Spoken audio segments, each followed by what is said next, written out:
నమస్తే రమ్మగారు. నమస్తే జయ. ఏదైనా మంచి సిరీస్ స్టార్ట్ చేద్దామండి. పానుగంటి వారి నావెల్స్ చాలా బాగుంటాయి జయ. పానుగంటివి చాలా మంచి మంచి నావెల్స్ ఉన్నాయి. 80-85 మధ్యలో అట్లా ప్రింట్ అయిన అయితే అసలు జానపదాలు చిన్న చిన్నవే, ఒక 100-150 పేజీలు 120 పేజీలు అలా ఉంటాయి. భలే ఇంట్రెస్టింగ్గా పోతాయి కథలు, కొత్త కొత్తగా ఉంటాయి, డిఫరెంట్గా. కొన్ని సోషల్ కథలు కూడా ఉన్నాయి అనుకుంటాను వేఎన్వి. ఈ జానపదాలు మంచి ఇంట్రెస్టింగ్గా ఉంటాయి. పానుగంటి వారిది 85లో ప్రింట్ అయింది ఇది. మాయా అశ్వం మంత్రహారం. మాయా అశ్వం మంత్రహారం. మంత్రహారాన్ని తేవడానికి మాయా అశ్వాన్ని అశ్వాన్ని సాధించాడనమాట. అది కథ. అయితే కథ ఎట్లా స్టార్ట్ అవుతుంది? విజయధరుడు, భజరంగుడు వాళ్ళిద్దరూ గుర్రాల మీద అడవిలో వెళ్తున్నారు. ఓకే. రేపు బుక్ ఎగ్జిబిషన్ పెట్టబోతారు కదా, ఆ, ఈ పేరు గుర్తుపెట్టుకుని పుస్తకం కొనుక్కోండి. ఓకే తప్పకుండా. అప్పట్లో అయితే ₹2 ఈ పుస్తకాలు. ఎప్పుడు రమ్మగారు? 85లో. విజయధరుడు భజరంగుడు ఫ్రెండ్స్ అండి? ఫ్రెండ్స్. వీళ్ళిద్దరూ చెరుకో గుర్రము వేసుకుని ఓ కీకారణ్యంలో ప్రవేశించారు. వెళ్తున్నారు. ఈ భజరంగుడు అన్నాడు, మిత్రమా నా వల్ల కాదు, నాకు ఆకలిస్తోంది, కాళ్ళు పడిపోతున్నాయి, నిద్ర తూలిపోతుంది, గుర్రం మించి పడిపోతాను ఏమిటో, ఎక్కడో చోట విశ్రాంతి తీసుకోవాలి, మధ్యాహ్నం ఎప్పుడో తినిపించావు, అంతా అయిపోయింది, ఆహారం ఇక లేదన్నాడు. ఈయన ఏమన్నాడంటే, కీకారణ్యంలో పడుకుంటే ఎలాగోయ్, కాస్త ముందుకెళ్ళి చూద్దామన్నాడు. సరే ఆగారు. దూరంగా వాళ్ళకు ఒక లైట్లు కనపడుతుంది, ఏవో చిన్న దీపాలు. లైట్లు ఏమంటే వీధి దీపాలు లేవు కదా, ఏదో వెలిగించిన మంట కాగడాలు అలాంటివేవో కనపడుతుంది. సరే అది చూసి అటు వెళ్దాం అనుకున్నారు. ఇంకొక అరగంట 30 గంట ప్రయాణం చేస్తే కానీ అక్కడికి వెళ్ళదు ఈ బండ్లు, వెళ్ళవు గుర్రాలు. మొత్తానికి 1 గంట పైనే పట్టింది. దూరంగా ఉంది వెలుగు, మిణుకుమంటూ కనపడుతుంది. ఆ వెలుగుని ఇది చేసుకుని మధ్యలో ఎత్తులు పల్లాలు చీకటి చూసుకోవాలిగా, ఎట్లా పైగా రై అనడానికి వీలు లేదు. రాత్రుళ్ళు గుర్రాలు కూడా అట్లా పరిగెత్తవు. ఒక మాదిరిగా గుర్రాలని నడిపించుకుంటూ మెల్లిగా ఆ వైపుకు వెళ్ళారు. వెళ్తే అదొక ఊరు.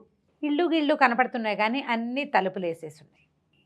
సుమారుగా ఏదైనా ఒక రాత్రి 10 గంటలో 10 అయ్యి ఉంటుంది, 9-10. ఈ కుర్రాళ్ళు ఇద్దరు బయట నిలబడి కేకలు పెట్టారు. ఏమండి బాటసార్లం బాబు, ఎవరైనా భోజనం పెడతారా, ఈ పూట విశ్రాంతి తీసుకుని రేపొద్దున వెళ్ళిపోతాం అంటే ఎవ్వరూ సమాధానాలు చెప్పాల. గట్టిగా అరిచారు, అయినా కూడా సమాధానం లేదు. సరే చూస్తే ముందుకెళ్తే ఒక పురాతనమైన శివాలయం లాంటిది, ఒక ఆలయము, ఒక మండపము కనపడుతుంది. అరిచర్చి కేకలు పెట్టినా ఎవరూ రాల. నిర్మానుష్యంగా ఉంది. మామూలుగా 9 10 ముస్లింగా పెద్దవాళ్ళు ఎవరో ఒకళ్ళు నెగడేసుకుని బయట కాస్త కబుర్లు చెప్పుకోవటమో ఏదో చేస్తారు. పైగా ఇలా అడవుల్లో ఉన్న ఊళ్ళకి జంతువులు వచ్చి పడతాయి. అందుకని ఖచ్చితంగా అంటే వీళ్ళ ఐడియా అనమాట. ఇప్పటిదాకా వాళ్ళు చూసిన ఊళ్ళల్లో ఓ 3 4 6 కనీసం కాపలా ఉంటారు. అడవి మధ్యలో ఉన్న ఊళ్ళకి కాపలా లేకపోతే ఎట్లా? అవును. కాపలాకి మనుషులు లేరు, మండుతున్న 3-4 నెగ్గళ్ళు తప్ప పిట్ట పొరుగు లేదు, అన్నీ తలుపులు బంధించున్నాయి. అక్కడి నుంచి అటు ఇటు చూస్తే శివాలయం అపరిశుభ్రంగా మట్టి కొట్టుకుంటూ ఉన్నటువంటి ఒక పెద్ద మండపం. అసలు కాదు, ఇంత ఊరుంటే ఇన్ని ఇళ్ళు కనపడుతున్నాయి. ఇప్పుడు పిలవకపోతే పీడాపోయిరి, పిలిస్తే పలకపోతే పీడాపోయిరి. ఇది దేవుడికైనా ఏమీ చేసుకోకుండా ఎట్లా ఉన్నారు వీళ్ళు, శివాలయంలో కూడా వెళ్ళకుండా మండపం అంతా దుమ్ము కొట్టుకుపోయింది చూడు అని మాట్లాడుకున్నారు. అక్కడి నుంచి సరే ఏం చేస్తాం, కనీసం పడుకోవడానికి ఒక ప్లేసు, వెచ్చగా నెగ్గళ్ళు ఉన్నాయి. అడవిలో కనీసం అలా కూడా ఉండదు కదా, చెట్ల మీద పడుకోవాలి, కింద పడుకుంటే పురుగు పుట్ర. అందుకని ఏమనుకున్నారు, ఒక నెగ్గడిగాలో దేవాలయానికి దగ్గరలోనే ఉంది మండపంలో కాస్త అటు ఇటు శుభ్రం చేసుకున్నారు. ఇట్లా పడుకోగానే భజరంగుడు నిద్రపోయాడు. గుర్రాలని ఆ పక్కనే ఒక లూజ్గా వదిలిపెట్టి తాడేసి కట్టేశారు. ఈ విజయధరుడికి నిద్ర పట్ల. సరే ఈ ఊరు ఎంత ఊరో చూద్దామని ఆ నెగ్గళ్ళ వెలుగులోనే అట్లా నడుచుకుంటూ వెళ్ళాడు. వెళ్ళేసరికి పెద్ద ఊరే అది, చాలా ఇళ్ళే ఉన్నాయి, అన్ని తలుపులు బంధించున్నాయి, ఎవ్వరి వాకిట్లోనూ పిట్ట పొరుగు కోడి మేక కూడా కిక్కురుమంటలు. అతను ఇట్లా నడుస్తూ ఆలోచిస్తూ వెళ్ళిపోయాడు ముందుకి. ఉన్నట్టుండి పెద్ద వికటాట్టహాసం వినపడింది. ఎంత అరుపో ఎంత నవ్వో అది, ఎక్కడి నుంచి వస్తుందో తెలియలే. కత్తి తీసి ఎవరని అటు ఇటు పరిగెడుతున్నాడు. చూడడం కోసం పరిగెత్తాడు, అటు పరిగెత్తాడు, ఇటు పరిగెత్తాడు, ఏమీ తెమలేదు, ఏమీ అర్థం కాలేదు. ఉన్నట్టుండి గంటలు మోగటం మొదలుపెట్టినాయి. గంటలు అనగానే గుళ్ళో కదా, ఈ గంటలు మోగిన తర్వాత నవ్వు అవి ఆగిపోయినాయి. ఇతను మళ్ళీ వెనక్కి గుడి దగ్గరికి, గంటలంటే గుళ్ళోనేనని వెనక్కి గుడి వైపుకి నడవటం మొదలు పెట్టేసరికి ఒక ఇంట్లో నుంచి మాటలు వినపడుతుంది. తాత గంటలు ఆగిపోయినాయి, రాక్షసి వెళ్ళిపోయి ఉంటుందా అని అడిగింది ఎవరో పిల్ల. వెళ్ళిపోయిందో, కంటపడ్డవాడిని ఏ జంతువుగా మార్చేసిందో అని ఒక పెద్ద ముసలాయన గొంతు వినపడింది. ఇతను అరిచి కేకలు పెట్టాడు, ఎవరు ఎవరు మాట్లాడేది, సమాధానం చెప్పండి అని అరిచినా సమాధానం రాల. సరే పరిగెత్తుకుంటూ వెనక్కి ఆ దేవాలయం దగ్గరికి వెళ్ళాడు. బాగా నడిచేశాడు ముందుకి. పరిగెత్తుకుంటూ వెళ్ళేసరికల్లా దేవాలయంలో దీపారాధన చేసినట్టు కనపడుతోంది. దేవాలయం తలుపు బార్లా తెరిచేసింది. అక్కడ ఒక నల్ల కోతి కూర్చునుంది. తనకు అర్థం కాల. భజరంగుడేడి మండపంలో కేకలు పెట్టాడు, భజరంగా భజరంగా అంటే నేనే గురువు అన్నాడు ఈ నుంచున్నవాడు కూర్చున్న కోతి. భజరంగుడు నల్ల కోతిగా మారిపోయాడు. నేను కాంతపడి, కోతిలా ఇలా మారిపోయావురా నువ్వు, ఏం జరిగింది అనేసరికి భజరంగుడు ఏం చెప్పాడు, నేను నిద్రపోతున్నా. ఇంతలో ఎవరో ఒక అమ్మాయి వచ్చింది. దేవాలయం తలుపులు తీసింది. బయటంతా శుభ్రం చేస్తోంది. మెలకు వచ్చింది నాకు. చూస్తే నువ్వు కనపడలా. నిన్నేమైనా చేసేసిందేమోనని ఆ అమ్మాయిని, ఎవరమ్మాయి నువ్వు, ఏమిటి ఏమిటి ఏమిటి అని ఓ ప్రశ్నించా. కత్తి కూడా తీసా అమ్మాయి మీదకి. అక్కడి నుంచి అమ్మాయి నోరు తెరిచి పెద్దగా నవ్వింది. పెద్ద రాక్షసిలాగా మారిపోయింది. అప్పటిదాకా అందంగా ఉంది. నేను చూసేసరికి రాక్షసి అయిపోయింది. నేను దగ్గరకు వచ్చేసరికి రాక్షసి అయిపోయింది. అక్కడి నుంచి ఏమంది, ఏమిటి కోతిలాగా వాగుతావు, ఎగురుతావు, కోతివై పడుండు నోరు మూసుకుని అన్నది. నా నోరు కట్టేసింది. నేను శబ్దం కూడా చేయలేదు. ఈ శివలింగం పక్కనే పడున్నా. ఆ అమ్మాయి పూజ చేసుకుంది. 3 గంటలు మోగే వరకు మూగవాడిగా ఉండమంది. హారతి ఇచ్చింది. 3 గంటలు కొట్టింది. మాయమైపోయింది. నేను కోతిగా మిగిలిపోయాను, మాట మాత్రం వచ్చింది అన్నాడు. ఏం చెయ్యాలి ఇప్పుడు? అక్కడ ఊళ్ళో ఏమో సమాధానం లేదు. అంటే ఇతను విన్నాడు, రాక్షసి వస్తుంది, మనిషిని జంతువుగా మారుస్తుంది అనేది తెలిసింది. సరే రేపు పొద్దున్న చూద్దాం, పడుకోమన్నాడు. ఆ నల్లకోతి రూపంలోనే ఏడ్చుకుంటూ భజరంగుడు పడుకున్నాడు. ఇతను అదంతా పరిగెత్తుకుంటూ వచ్చాడు కదా, హైరాణగా ఉంది, ఏం చేయాలో తెలియదు. ఆలోచిస్తూ అక్కడ అట్లా కూర్చుని ఉన్నాడు. అయితే ఈ ఆలోచిస్తుంటే ఇతనికి గుర్తొచ్చింది తన కథ. మనం ఎలా బయలుదేరామో చివరికి ఇదేమిటి ఇలా పరిణమించింది అని. ఈ విజయధరుడు ఇక్కడికి చాలా దూరంలో ఉన్న చంద్రావతి రాజ్యానికి రాజకుమారుడు. ఓహో. వీళ్ళ నాన్న విద్యాధరుడు అని ఆయన రాజు. అయితే ఈ కుర్రాడు విజయధరుడు లేటుగా పుట్టాడు, చాలా లేటుగా పుట్టాడు. ఈ పుట్టిన పిల్లాన్ని బాగా ముద్దు చేశారు, చక్కగా జాగ్రత్తగా చూసుకున్నారు. అతనికి ఈ భజరంగుడు చిన్నప్పటి నుంచి ఫ్రెండ్. విద్యాబుద్ధులు చెప్పించారు. వివాహం చేసిన తర్వాత పట్టాభిషేకం చేద్దాం అనుకున్నారు. వివాహానికి ఇతను నాకు అపురూప సౌందర్యవతి కావాలని కోరుకున్నాడు. ఎక్కడెక్కడి నుంచో చిత్రపటాలు తెప్పించారు, ఏమీ నచ్చల. ఇతను ఏమన్నాడు, నాకు నచ్చిన అమ్మాయి నిరుపేదైనా పర్వాలా, కానీ నా కంటికి నచ్చాలి అంటే ఎన్నో రకాల చిత్రపటాలు తెప్పించారు, ఏవీ ఎక్కలేదు. ఇంతలో ఒక చిత్రాచార్యుడు ఒక ఆయన వచ్చాడు. ఆయన పట్టుకొచ్చిన పటాలన్నీ చూసిన తర్వాత పెద విరిచి, ఇంకేమీ లేవా మీ దగ్గర, ఇంకేమీ లేవా మీ దగ్గర అని పదే పదే విజయధరుడు అడిగాడు. అడిగేసరికల్లా మహారాజా విజయధరుడు అన్నాడు, అట్లా అడిగితే ఎట్లాగరా అయ్యా, ఆల్రెడీ వచ్చి ఇచ్చాడు కదా, ఇంకా అంతకంటే ఏముంటాయంటే ఆయన చాలా ఆలోచిస్తూ, నా దగ్గర ఇంకొక చిత్రపటం ఉంది ప్రభు అని చెప్పి ఒక చిత్రం తీసాడు. తీస్తే ఆ అమ్మాయి ఎంత సౌందర్యవతో. ఈ విజయధరుడు, ఈ అమ్మాయే నాకు కావాలి, ఎవరమ్మాయి ఏమిటి అనేసరికల్లా ఆ చిత్రాచార్యుడు అన్నాడు, నాకు ఏ వివరాలు తెలియదు ప్రభు, చిత్రం వేశాను అంతే అనేసరికల్లా విజయధరుడికి కోపం వచ్చింది. అట్లా ఎట్లా వేస్తావు నువ్వు, ఎవరో ఒకళ్ళని చూసే, ఇప్పుడు ఇన్ని పటాలు తెచ్చావు, ఎవరినో చూసి వేసావు, వాళ్ళ అడ్రస్లు ఉన్నాయి, ఈ అమ్మాయిది ఎందుకు లేదు? మానవ సృష్టి, దైవ సృష్టి కాకుండా కుదరదు కదా అంటే ఇతను ఏమన్నాడు ఈ చిత్రాచార్యుడు, కాదు ప్రభు, నేను ఒక శిల్పాన్ని చూసి వేశా. ఓహో. ఒక శిల్పం, అది మందారవతి రాజ్యానికి ఆనుకుని ఉన్న ఒక అరణ్యానికి దగ్గరలో ఒక ఋష్యాశ్రమం ఉంది. నందనుడు అనే ఋషి ఉన్నాడు అక్కడ, నందుడు ఆయన పేరు. అయితే ఆయన భార్య ఉన్నారు. నేను ఒకరోజు వెళ్తూ అక్కడ ఆశ్రయం పొందాను. ఆయన దగ్గర ఈ శిల్పం ఉంది, ఈ అమ్మాయి శిల్పం. ఆ శిల్పం సౌందర్యానికి ముగ్ధుండయి ఒక పటం వేసుకుంటానని అడిగితే ఆయన పటం వేసుకో, వివరాలు అడగద్దన్నాడు. ఏ వివరము ఆయన చెప్పల, పటం మాత్రం వేసుకొచ్చా అనేసరికి అది విజయధరుడు అన్నాడు, అబ్బో ఇంత మంచి క్లూ ఉంది, అక్కడికి వెళ్తే తెలిసిపోతుంది, నీకెందుకు చెప్పలేదో నేను కనుక్కుంటాను అనేసరికి ఆ విద్యాధర మహారాజు కేకలేసాడు కొడుకుని, వద్దు వద్దు, ఇలాంటి ప్రయత్నం చేయొద్దు, ఒట్టి శిల్పం అంటే మనకు ఎట్లా తెలుస్తుంది శిల్పం మనిషి అవునో కాదంటే ఏదో ఒక మోడల్ లేకుండా చిత్రకారుడో శిల్పకారుడో ఎట్లా చేస్తారు? మోడల్ ఖచ్చితంగా ఉంది. మానవకాంత కాకపోతే ఇంకా ఏదైనా మరి దైవకాంత అయి ఉండొచ్చు. నీకెందుకు అంటాడు తండ్రి, నాకు కావాల్సిందే అంటాడు కొడుకు. చివరికి తండ్రిని ఒప్పించి విజయధరుడు 2 గుర్రాలతోటి బజరంగుడు స్నేహితుడైన బజరంగుడితోటి ఏదో కొంత ధనాన్ని మూట కట్టుకుని ప్రయాణం సాగించాడు.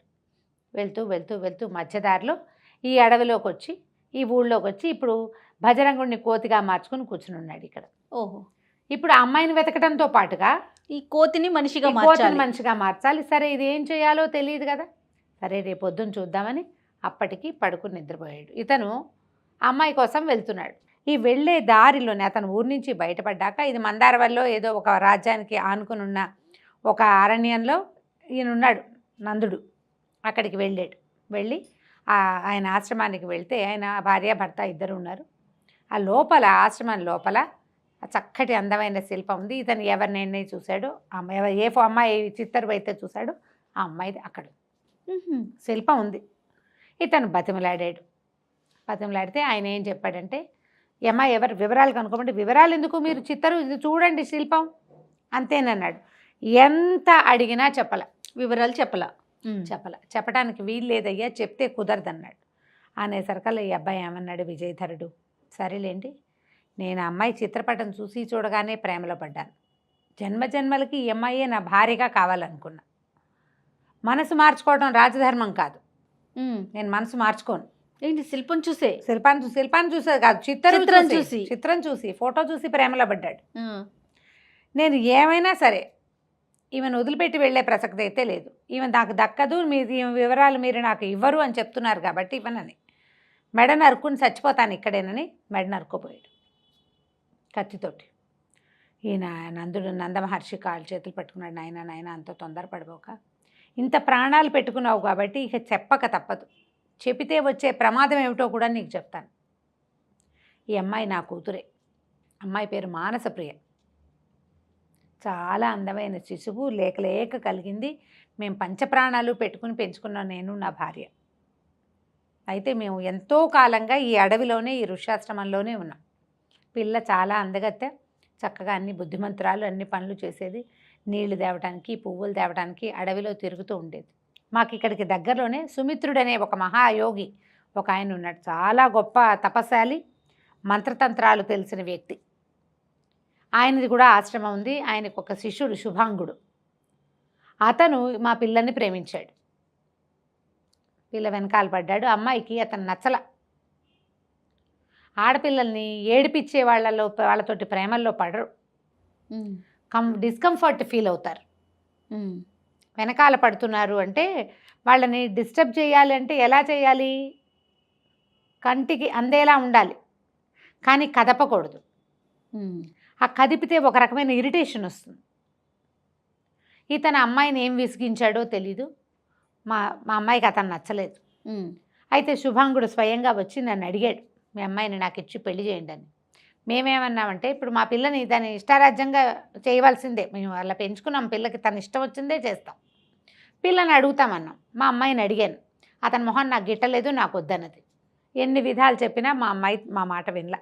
అతను అడుగుతున్నాడమ్మా, కోరిచ్చిన సంబంధం కాదనుకోకూడదని చెప్పినా కూడా మా అమ్మాయి ఇష్టపడలేదు. అతని ధోరణి నాకు నచ్చదు, వద్దన్నది. శాశ్వతంగా వివాహం చేసుకుని శాశ్వతంగా కాపురం చేయవలసింది పిల్ల. అవును, ఆ అమ్మాయికి ఇష్టం లేదు కాబట్టి మేము కూడా సరే, మేము మా పిల్లకి ఇష్టం లేదు సారీ చెప్పేశాము. కానీ శుభాంగుడు ఒకనాడు ఒంటరి పాటున మా అమ్మాయి ఉండగా చూసి ఆమెను బలాత్కరించిపోయాడు. క్రూరుడు. అలాంటి వాళ్ళని ఆడవాళ్ళు ముందే పసిగడతారు. ఈ క్రూరుడు ఇలా చేసేసరికల్లా నేను అప్పుడే పరిగెత్తుకుంటూ వచ్చాను. ఆ కామాంధుడిని శపించాను, నేను భస్మం అయిపోమని. నేనంత తపశ్శాలిని కాదు, కానీ నా తపస్సులో ఉన్న సగభాగాన్ని అతన్ని శపించడానికే వెచ్చించేశాను. కానీ ఆ శాపం పెట్టేటప్పుడు ఇతను సుమిత్ర మహాముని శిష్యుడని కానీ ఆయన కోపగించుకుంటాడని కానీ నాకు అనిపించలే. నా పిల్ల బాధపడుతోంది, అవమానపడుతోంది అన్న ఫీలింగ్ తోటి దాంతో శపించేశాను. భస్మపు రాశిగా మారిపోయాడు, మాడిపోయాడు వాడు. అంతలోనే ఇక్కడ ఏదో జరుగుతుందని తెలుసుకున్న సుమిత్ర మహాముని వచ్చేసాడు. భస్మంగా మారిపోయిన తన శిష్యుని చూస్తే ఆయన కోపం ఆగల. ఆయన గట్టిగా అరిచి కేకలేశాడు నన్ను. అక్కడి నుంచి నా మీ శిష్యుడని ఆలోచించకుండా నీ కూతురు కోసం ఇంత పని చేసావు, ఏ కూతురుని చూసుకుని ఇంత వెర్రవీగుతున్నావో ఆ కూతురు శిలగా మారిపోతుందని నా కూతురుని శపించాడు ఆయన. కానీ శిష్యుడు తప్పు చేశాడు కదా. తప్పైతే చెప్పుకోవాలి, నన్ను అడగాలి, నాతో చెప్పాలి, అంతేగాని వాడిని చచ్చిపోమంటే ఎట్లా? ప్రాణం తీయటం కరెక్ట్ కాదు కదా అన్నాడు అని ఈ నీళ్లు చల్లేశాడు, మంత్రజల్లం చల్లేశాడు. నా కూతురు శిలగా మారిపోయింది. ఇదిగో అదే ఆ శిల. దీంతో పాటు ఒక ఇది పెట్టాడు. ఈ శిలా రహస్యాన్ని ఎవరికైనా చెప్తే నువ్వు నీ భార్య కూడా శిలలుగా మారిపోతారు అని. దాంతో నేను నా భార్య ఇద్దరం బాగా ఏడుస్తూ ఏం చేయాలో తెలియక అల్లారు ముద్దుగా పెంచుకున్న పిల్ల శిల్పంగా మారిపోయింది. జీవితం ఏమైపోవాలి మాది మరి. అక్కడి నుంచి మేము ఆయన కాళ్ళ వేళ్ళబడి చాలా బతిమలాడాము. అయితే ఈయన మీ శాపాన్ని సడలించలేను, మీ అమ్మాయి శాపాన్ని సడలించగలను. శివపర్వత శ్రేణిలో ఉన్న జగన్మాత ఆలయంలో అమ్మవారి మెడలో ఉన్న మంత్రహారాన్ని తెచ్చి తగిలిస్తే, ఈ అమ్మాయి మెడలో వేస్తే ఈ అమ్మాయి మామూలు మనిషి అవుతుంది. కానీ ఈ రహస్యాన్ని మీరు ఎవరికి చెప్పినా మీరు కూడా శిల్పాలుగా మారటం మాత్రం తప్పదు అని చెప్పాడు. చెప్పి ఆయన మారిపోయాడా? ఇప్పుడు మేము శిల్పాలుగా మారిపోతాను నాయన, కాకపోతే ఆ శివపర్వతం ఎక్కడుంది అది చెప్పాలి కదా. ఆ కథ అంతా ముందే చెప్పాడనమాట. ఇది శివపర్వత శ్రేణుల్లో జగన్మాత ఆలయం ఒకటి దేవతలు నిర్మించారు. దేవశిల్పి అయిన మయాసురుడు ఆ దేవాలయాన్ని స్వయంగా చాలా శ్రద్ధగా శివపర్వతాల్లో అమ్మవారికి దేవాలయం ఉండాలని కట్టాడు. ఎంత శ్రద్ధగానో, మామూలుగా ఆయన కంటి చూపుతో కట్టేస్తాడు. చాలా శ్రమపడి ఎక్కువ పనిచేశాడు దాని మీద. ఒక అమ్మవారి అద్భుతమైన విగ్రహాన్ని తయారు చేశాడు, చెక్కాడు శిల్పం. చెక్కిన తర్వాత ఏదో లోటుగా ఉంది. ఆ ముఖంలో, అమ్మవారి ముఖంలో రావాల్సిన కళ రావడం లేదు. అతను చాలా తపస్సు చేస్తే జగన్మాత ప్రత్యక్షమై నవ్వింది. నవ్వి ఏమన్నదంటే, నిత్యము నా మెడలో ఉండే మంత్రహారం వల్ల, అదేంటంటే కోటి ప్రాణుల యొక్క జీవశక్తి, కోట్ల ప్రాణుల యొక్క జీవశక్తి, ఆ హారం వల్ల నా ముఖానికి ఇంకా వెలుగు వస్తుంది. నువ్వు ఆ హారాన్ని వెయ్యలేదు కాబట్టి ఇక్కడ నీ వెలుగు రావటల్లా ఈ విగ్రహానికి అని చెప్పి ఆమె స్వయంగా తన మెడలోంచి ఆ మంత్రహారాన్ని తీసి ఆ విగ్రహానికి అలంకరించింది. ఇది అలాగే వెలుగులు విరజిమ్ముతూ ఉంటుంది. చూసే వాళ్ళకి విగ్రహంలో భాగంగానే కనపడుతుంది, కానీ ఇది ప్రత్యేకమైన హారం. ఆమె తన మెడలోంచి తీసి వేసింది. ఆ మంత్రహారం అది తీసుకొచ్చి వేస్తేనే ఈ పిల్ల నార్మల్ అవుతుందని ఆయన చెప్పాడనమాట. ఓకే. అది ఇక్కడికి చాలా దూరం, దాన్ని తేగలిగేవాడెవడూ లేడు. కానీ సుమంత్ర మహర్షి దీని ప్రకారం నేను ఇదైపోవాలి, నేను రాయి అయిపోయే లోపల నేనేం చేస్తానంటే, అతను సగం తపశ్శక్తిని వాడేశాడు భస్మం చేయటానికి. మిగిలిన తపశ్శక్తిని, మంత్రశక్తిని భస్మగుళికలుగా చేసి ఇతని చేతిలో పెట్టాడు. ఆ భస్మగుళికలు తీసుకోవటం ఏమిటి, వెంటనే ఈ నందుడు అనే మహర్షి తన కూతురు పక్కనే ఒక శిలా విగ్రహంగా మారిపోయాడు. అయితే దీనికి ముందు ఏం చెప్పాడంటే, ఈ రాజకుమారుడికి చెప్పేటప్పుడు రెండో మనిషికి చెప్పకూడదు ఈ రహస్యం. ఎవరికైనా చెప్తే వాళ్ళు శిలగా మారిపోతారు. అందుకని భజరంగుని బయటికి పంపించేసి విజయధరుడికి ఒక్కడికే ఈ విషయం చెప్పాడు. ఓకే. నువ్వు కూడా ఈ విషయాన్ని ఎవ్వరికీ చెప్పకూడదు. రహస్యం బయటపడిందా శిల్పంగా మారిపోవటమే, శిలగా మారిపోతావు. మేము ఎట్లా అయిపోయామో నువ్వు కూడా అంతే. దాంతో తండ్రి శిలగా మారిపోయాడు. ఆయన ఇచ్చిన భస్మపు గుళికల్ని ఇతను ఏం చేశాడంటే, చిన్న చిన్న బాల్స్ అనమాట, అంటే విభూది ఉండలు లాంటివి, బూడిద ఉండలు, భస్మం అంటే బూడిద, అదే కదా, ఉండల్ని దట్టిలో భద్రపరుచుకున్నాడు. ఏం చేయాలి, బయటకు వచ్చాడు. ఇప్పుడు ఆ శివపర్వతం ఎక్కడ, బయటకు వచ్చాక బజరంగుడికి ఏం చెప్పాడంటే, నాయన ఆయన చెప్పింది చాలా ప్రాణాంతకమైన రహస్యం, నీకు చెప్పలేను, కానీ ఇక్కడి నుంచి చాలా ప్రయాణం చేయాలి, చాలా ప్రయాణం చేయాలి, నువ్వు రామడల పైనే పడుతుంది, నువ్వు వెళ్ళిపో వెనక్కి, నేను అమ్మాయిని సాధిస్తే కానీ ఇంటికి రాను అంటే బజరంగుడు ఒప్పుకోలే. పర్వాలేదు, నేను నీతోటే వస్తానని ఈ ప్రయాణం అంతా చేసి ఈ అడవిలో ఈ పల్లెటూళ్ళలోకి చేరారు. కోతైపోయాడు. తెల్లవారింది. ఇక కోతిని పక్కన పెట్టుకుని నడవటం మొదలుపెట్టాడు. ఊళ్ళోకి వెళ్ళేసరికి ఊళ్ళో అందరూ తలుపులు తీసుకుని మామూలుగానే ఉన్నారు. ఈ శివాలయంలో జరిగిన సంగతి ఏది మాకు తెలియనట్టుగా ఉన్నారు వాళ్ళు. ఆ శివాలయం జోలికి ఒక్కడు రావట్లా, ఒక్కడు దండం పెట్టట్లా. అక్కడ ఆలయం అలాగే ఉంది, తలుపేసేసారు పొద్దునే. తలుపు దాని అంతటా అదే మూతపడిపోయి ఉంటుంది. ఒక్కళ్ళు కూడా వీళ్ళని కేసి చూస్తున్నారు విచిత్రంగా, కానీ పలకరించి మాట్లాడటల్లా. అక్కడి నుంచి నల్లకోతను వెంబడి పెట్టుకు తిరుగుతుంటే విచిత్రంగా చూస్తారు వాళ్ళు. అటు ఇటు ఈ గ్రామ పెద్ద ఎవరని అడిగి ఆయన దగ్గరికి వెళ్ళాడు. వెళ్ళి ఇదేం ఊరు ఏమిటి ఇక్కడ రాత్రి చాలా పెద్ద ఇది వినిపించింది అదే అడిగేసరికి మీరు కానీ ఆ రాక్షసు కంటపడ్డారా అని అడిగాడు ఆయన. కంటపడింది అనగానే ఇంకేముంది అన్నాడు. ఆ రాక్షసి కొంతకాలంగా ఇక్కడికి వస్తూనే ఉంది, ప్రతిరోజు రాత్రిపూట వస్తుంది. ఏ స్వరూపంలో ఏం చేస్తుందో తెలియదు. ఎవడైనా నరమానవుడు ఆమె కంటపడితే సంపదు జంతువుగా మార్చేస్తుంది. ఆమె మార్చిన జంతువులు ఎన్నున్నాయో బాగుంది, జంతువులు అయిపోతారు. అందుకని ఇది తెలిసి మేము మాకు దగ్గరలో ఒక యోగి ఉన్నాడు, ఆయన చెప్పడం వల్ల సాయంత్రం చీకటి పడంగానే నెగ్గళ్ళు వెలిగిస్తాం, ఎవరి దాని వాళ్ళు తలుపులు వేసుకుంటాం. 3 గంటలు వినపడ్డాకే బయటకు వస్తాం, గంటలు కొట్టి హారతి ఇచ్చి వెళ్ళిపోతుంది. ఆ రాక్షసి ఎందుకు వస్తుందో, ఎందుకు అరుస్తుందో, ఎందుకు ఏడుస్తుందో, ఎందుకు ఈ పూజ చేస్తుందో మాకెవ్వరికీ తెలియదు. చాలా కాలంగా ఇలాగే జరుగుతోంది. అది ఉండటం వల్ల మాకే జంతువులు గింతులు ఏవీ రావు. రాక్షసు ఉండటం వల్ల ఈ ఊళ్ళోకి ఏమీ ప్రమాదం జరగదు. కానీ మేము రాత్రిపూట మాత్రం ఎవరికి ఆశ్రయం ఇవ్వం, కొత్త వాళ్ళకి ఇచ్చిన వాళ్ళు లోపలికి రావాల్సిందే. బయట ఉన్నారంటే వాళ్ళు జంతువులుగా మారిపోతారు. ఇక వాళ్ళకి మాకు సంబంధం లేదు. అయితే ఏమైంది, ఈ జంతువులుగా మారిపోయిన వాళ్ళు వీడిని ఏం చేయాలి, వీడు మాట్లాడుతున్నాడు. వీడు మాట్లాడాకే ఆయనకు అర్థమైంది రాత్రి వీళ్ళు రాక్షసుని చూశారు అని. ఆయన ఏమన్నాడంటే, ఈ చివర ఒక యోగి ఉన్నాడు మాకు కొంచెం దూరంగా, ఉత్తరం వైపుగా ఒక వాగుంది, ఆ వాగు ఒడ్డున యోగి ఉంటాడు. ఆయన వీళ్ళని మనుషులుగా చేస్తాడంటే ఇతని బజరంగుడిని వెంబడి పెట్టుకుని ఆ యోగి దగ్గరికి తీసుకుపోయాడు.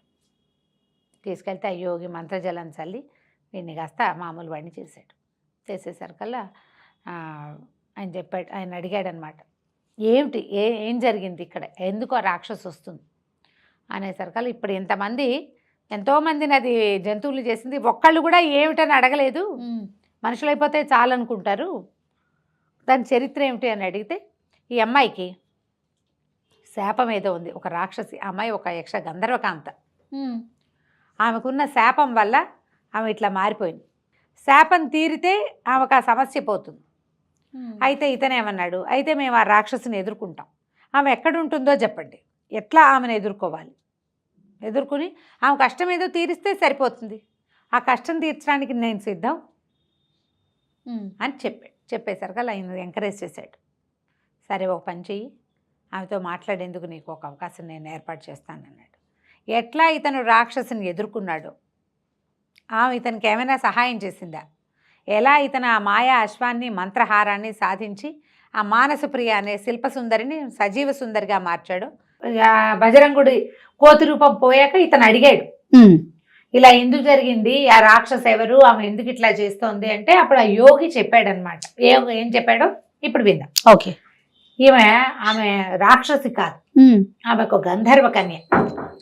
ఏదో శాపవశాత్తు అట్లాంటి రూపాన్ని పొందింది. అదేంటంటే ఆవిడ పగటిపూట పులి రూపంలో ఉంటుంది, పులిగా తిరుగుతుంది, రాత్రిళ్ళు రాక్షసిగా కనపడుతుంది. ఆ కనపడదు, ఆమె గంధర్వ కన్యగానే కనపడుతుంది. ఎవరైనా మనుషులు కనుక ఆమెను డిస్టర్బ్ చేస్తే ఆమె అలా రాక్షస రూపం ధరించి గొడవ చేస్తుంది, శివ పూజ చేస్తుంది రాత్రిపూట. ఆమె శివ పూజను డిస్టర్బ్ చేయకూడదు. కానీ నువ్వు ఆమెకి ఏదైనా ఎందుకు ఇలా అయ్యిందో ఆమె పరిస్థితిని నువ్వు జాలిపడి ఏదో చేద్దాం అనుకుంటున్నావు కాబట్టి ఆమెని ఎవరైతే మానవుడు ఒట్టి చేతులతోటి ఎవరైనా సంహరిస్తే పులిగా ఉన్నప్పుడు ఆమెకి శాప విమోచనం జరుగుతుంది. ఈ రాక్షసి రూపం చూసి గొడవ చేసి ఆమె కోసం ప్రయత్నించిన వాళ్ళని దేవతాస్త్రీ రూపంలో చూసినా సరే ఆమె జంతువులుగా మార్చేస్తుంది. పగటిపూట ఏ మానవుడు విల్లంబులు కత్తి కటారు లేకుండా బిల్లులు ఆటవికులు పులిని ఎదుర్కోరు. అవును. ఎప్పుడైనా అలాంటి పరిస్థితి సంభవిస్తే నరమానవుడు ఎవడైనా ఆ పులిని సంహరిస్తే ఆమెకి శాప విమోచనం జరుగుతుంది ఆయన అని యోగి విజయధరుడికి చెప్పాడు. చెప్పేసరికి విజయధరుడు అన్నాడు, నేను ప్రయత్నం చేస్తాను. పాపం గంధర్వ కన్య పులిగా ఉండటం ఏమిటి, రాక్షసుగా మారటం ఏమిటి, చాలా దుర్భరమైన జీవితం కదా. అవును, నేను చూసా, నాకేదైనా చెయ్యాలనుంది, నేను ట్రై చేస్తానన్నాడు. సరే ఈ యోగి అన్నాడు, అలాగే నాయన, ఇప్పుడు ఈ మనం ఉన్న అడవికి అవతల ఒక వాగుంది, ఆ వాగు అవతల ఆ పులి నివసిస్తుంది, నేను నిన్ను అక్కడికి ప్రత్యక్షమయ్యేలాగా చేస్తా, ఇక్కడి నుంచి మాయమైపోయి నువ్వు అక్కడికి వెళ్ళిపోయేలాగా ప్రయత్నం చేయమన్నాడు. ఓకే. చేయమంటే సరే ఇతను విజయధరుడు అన్నాడు, బజరంగనరే నువ్వు ఇక్కడే ఉండు, నేను వెళ్తానని ఆ యోగి చేసిన మంత్ర సహాయంతో ఈ వాగు అవతల ఉన్న పులి హెర్బిటేజ్ ఎక్కడైతే అది పులి వాటు పెట్టుకుని ఉంటుందో అక్కడికి వెళ్ళాడు. నిదానంగా చూస్తున్నాడు. వాగు ప్రశాంతంగా పారుతోంది. పిట్ట కూడా కదలటల. ఇంతలో ఒక దగ్గరగా గుంపుగా ఉన్న పొదల్లోంచి ఒక బక్క చిక్కి డొక్కలంటుకుపోయిన పూలు ఒకటి బయటకు వచ్చింది. పెద్దగా ఆహార స్వీకారం చేయటల్లా అది. తింటే పులిలు బలిసి ఉంటే పులి ఎట్లా ఉంటుంది? పులి ఎట్లా ఉంటాయి? బలంగా ఉంటాయి. కానీ ఇది బక్క చిక్కిపోయింది, డొక్కలంటుకుపోయి ఉన్నాయి. బయటకు వచ్చింది. వచ్చేసరికి వాళ్ళు చూశాడు. ఇదే మనకి కావలసిన పులి అని అర్థమైంది తనకి. సాధారణ పులిగా లేదది. మామూలు పులులు వేరేగా ఉంటాయి, అడవిలో ఉండేవి. అక్కడి నుంచి ఈ పులిని చూసేసరికల్లా ఆ పులి ఎగిరి మీద దూకి. ఇప్పుడు ఇతనికి ఏమిటి? ఒట్టి చేతులతోటే చంపాలి. కత్తి విల్లంబులు ఏం తెచ్చుకోలే, బాణాలు గీణాలు ఏం లేవు. అక్కడి నుంచి పులి అతను చెడామడా యుద్ధం చేశారు. ఇసుకలో తోసేశాడు, నీళ్ళల్లో పడేశాడు. అట్లా ఏం చేసినా సరే ఆ పులి మళ్ళీ మీదకి దూకుతూనే ఉంది. దాని గుణం అది. అవతలవాడు తన్ని కొడితే ఊరుకోదు, ఏమన్నా చేయబోతుంటే ఊరుకుని పారిపోదు కదా. ఇక ఇద్దరు ఎడాపెడా ఫైటింగ్ చేశారు. చివరికి ఇతను ఏం చేశాడంటే ఆ పులిని పట్టుకుని కాళ్ళు పట్టుకోగలిగాడు, చెట్టుకేసి కొట్టి చంపేశాడు. కానీ ఈ మొత్తం ఈ 1-2 గంటల్లో ఒళ్ళంతా గీరుకుపోయి చీరుకుపోయి నెత్తుటి మయం. ఆ పులిని చెట్టుకేసి కొడుతుండగానే అతనికి స్పృహ తప్పిపోయింది. చెట్టు తగిలి పడిపోయింది పులి, ఇతను పడిపోయాడు. అయితే ఈ పడిపోయిన పులి ఢామ్మని పేలిపోవటం కానీ, అక్కడ మంట వచ్చి ఆ మంటలో నుంచి గంధర్వకన్య బయటికి రావటం కానీ అతను చూడాల. స్పృహ లేదు. స్పృహ వచ్చేసరికల్లా ఆ అమ్మాయి ప్రత్యక్షమైంది అతనికి. పులి శరీరం లేదు, పులి శరీరమే పేలిపోయింది. అక్కడి నుంచి ఆ అమ్మాయి లేచి, నాయన నువ్వు చాలా మంచివాడివి, నీ వల్ల నాకు శాప విమోచనం జరిగింది అని చెప్తే ఇతనమ్మ మీరెవరు ఏమిటి అని అడిగితే ఆ అమ్మాయి తన కథ చెప్తుంది అనమాట. మేము గంధర్వ గాయకుడైన రాగానందుడు అనే ఆయనకి కుమార్తెలం, 3 అమ్మాయిలం మేము. నా పేరు మనోహరి, మా చెల్లెలు సుమంజరి, తర్వాత మధురహాసిని. మేము 3 అక్క చెల్లెళ్ళం. చాలా చక్కగా విశేషంగా ఆటపాట వచ్చిన వాళ్ళము. అయితే ఏంటంటే మాకెంతసేపు గంధర్వలోకం నుంచి భూలోకంలో విహరించడం అలవాటు, ఆసక్తి. ఇక్కడ ఉండే వింతలు విడ్డూరాలు అట్లా ఆసక్తి కొలిపేవి. ఒకనాడు ఈ వాగుకి యువతల ఒక ముని తపస్సు చేసుకుంటున్నాడు. ఓ రోజు వచ్చాం, చూసాం, ఉన్నాడు అక్కడే.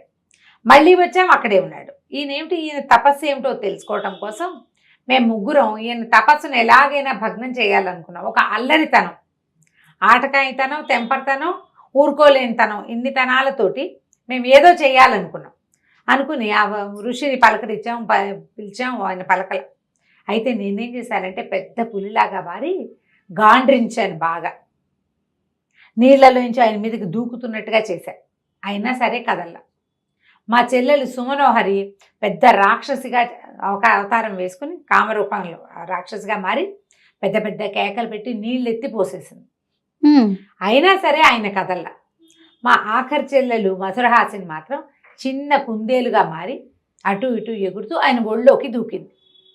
కుందేలు ఇంతే ఉండేది.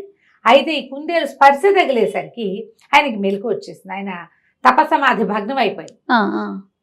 కుందేలుని పట్టుకున్నాడు. ఆయనకి తెలిసింది ఇది పొరపాటున ఏదో కుందేలుగా కాదు, ఈ కుందేలు కామరూపిణి అని అర్థమైంది ఆయనకి.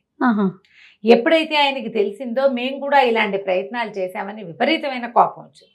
గంధర్వకాంతలయ్యుండి దేవయోనులయ్యుండి ఒక ఋషి తపస్సు చేసుకుంటుంటే భగ్నం చేస్తారా? ఇదేం పద్ధతి? మీరు ఏ రూపాలతో నా తపస్సును భగ్నం చేయబోనారో అవే రూపాల్లో స్థిరపడిపోండి అని శపించాడు. పెద్ద నాకేమో పులి రూపం, మా చెల్లెలకేమో రాక్షసి రూపం, ఆఖరి చెల్లెలకేమో కుందేలు రూపం స్థిరపడిపోయినాయి. అక్కడి నుంచి పరిపరి విధాల బతిమలాడి చాలా ప్రాధేయపడి మా నాన్న పేరు చెప్పి మా తాత పేరు చెప్పి ఎంతో ప్రాధేయపడితే ఆయన ఏమన్నాడు, ఇచ్చేసాను, వీటిని నేనేం చేయలేను, కాకపోతే మానవుల వల్ల మీరు ఈ బుద్ధి ఎవరిది? గంధర్వులకు ఉండవలసిన బుద్ధి కాదు, మనుషులకు ఉండే బుద్ధి. తన దారిని తను పోకుండా దారిపోయే వాటిని తన్నడం మానవ బుద్ధి. ఈ మానవ నైజాలు ఇవి. అందుకని ఎవరైనా మానవుడు ఒట్టి చేతులతో సంహరిస్తే పులి రూపం పోతుంది, సంహరిస్తేనే రాక్షసి రూపం పోతుంది. ఈ కుందేలు తన కళ్ళు, కుందేలు ఇదంతా కళ్ళల్లో ఉంటుంది. ఒకేసారి 2 బాణాలని కుందేలు కళ్ళల్లో ఎవడైనా కొట్టగలిగితేనే ఈ కుందేలు చచ్చిపోతుంది, లేకపోతే దీనికి మరణం లేదు. మీరు ఇలాగే ఉంటారు, ఆహారం తీసుకుపోయినా బక్కచిక్కిపోయి అక్కడక్కడే తిరుగుతుంటారు అంతే అనేసరికల్లా ఇంకా ఏమీ చేయలేక గంధర్వలోకానికి వెళ్ళలేక ఎంతో కాలంగా మేము ఇక్కడే ఉండిపోయాం. ముగ్గురం ఇక్కడే ఉన్నాం. నేను ఇక్కడ ఉన్నాను, మా చెల్లెలు ఇంకో అడవిలో ఉంది, చిన్న చెల్లెలు ఇంకో అడవిలో ఉంది. ఎలాగోలాగా బతుకుతున్నాం అంతే. అయితే నేను ఒకసారి ఈ వాగు అవతల ఒక యోగి తపస్సు చేసుకుంటూ ఉంటాం గమనించి, ఈ వాగు దాటుకుంటూ వెళ్ళి పులి రూపంలో నేను ఆయన్ని ప్రార్థించాను. ప్రార్థిస్తే ఆయన నన్ను శివ పూజ చెయ్యి, నీకు ఫలితం లభిస్తుంది అన్నాడు. ఆ శివ పూజలో చేయటం కోసం, అంటే పగలల్లా నేను పులిగా ఉన్నా, రాత్రిళ్ళు నా స్వరూపం వస్తుంది. పగలే మేము ఇలా ఉంటాం, రాత్రిళ్ళు మా రూపాలు మాకు వస్తాయి. పగలు పులి, రాత్రి గంధర్వ కన్య, తెల్లారిసరికి పులి అయిపోవాల్సిందే. రాక్షస కన్య కూడా అంతే. అందుకని రాత్రిపూట నేను వెళ్ళి శివ పూజ చేసుకోమని, ఎవరైనా నన్ను డిస్టర్బ్ చేస్తే వాళ్ళని శపించడానికి, వాళ్ళని జంతువులుగా మార్చడానికి నాకు అవకాశం ఇచ్చాడు.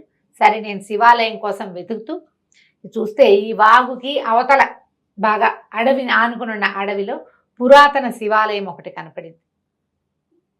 కొద్ది నెలలుగా నేను అక్కడికి వెళ్ళి రోజు పూజ చేసుకుంటున్నాను.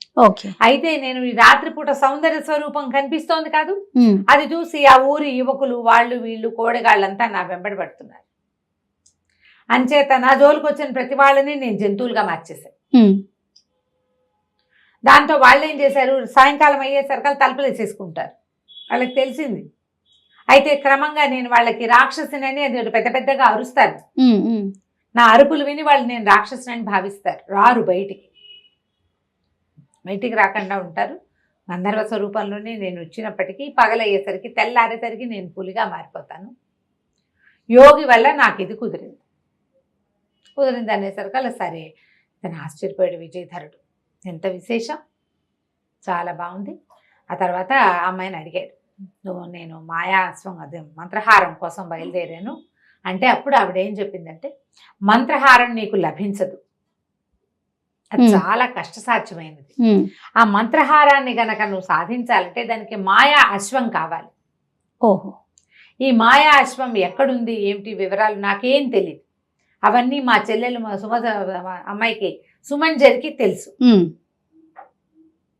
నువ్వు ఒక పంచి, నీకు కామరూప విద్యను బోధిస్తా, ఆ మంత్రం దగ్గర పెట్టుకో.